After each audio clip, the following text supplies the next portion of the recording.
আরে ভাই 85 লেভেল হয়ে গেছে, আবার বলতেছো নিউ প্লেয়ার? মজা করতেছো নাকি? আমরা অনেকক্ষণ মজা করছিলাম।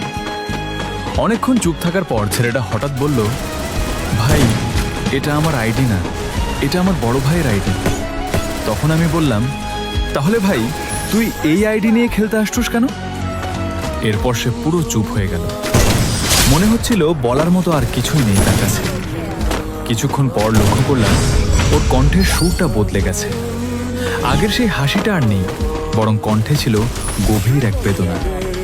তারপর সে আস্তে করে বলল, ভাই ও আর কোনোদিন খেলতে পারবে না। আমরা অবাক হয়ে জিজ্ঞেস করলাম, কেন ভাই? সে বলল, ভাই বিয়ের জন্য মেয়ে দেখতে গিয়েছিল, ফেরার পথে গাড়ি অ্যাক্সিডেন্ট হয় আর সেই দুর্ঘটনায় 3 জন মারা যায়। শেষের কথাগুলো শোনার পর পুরো লবি নিস্তব্ধ হয়ে গিয়েছিল। না ছিল হাসি, না ছিল মজা, না কেউ কোনো ইমোট দিচ্ছিল। একটা ছেলে নিজের বুকের ভেতর ভেতর এতটা কষ্ট লুকিয়ে রেখে আমাদের সঙ্গে হাসি মুখে কথা বলছিল, এটা সত্যি কল্পনার বাইরে। সেদিন আমরা তাকে আর কিছু জিজ্ঞেস করিনি, শুধু আরেকটা ম্যাচ একসাথে খেলেছিলাম।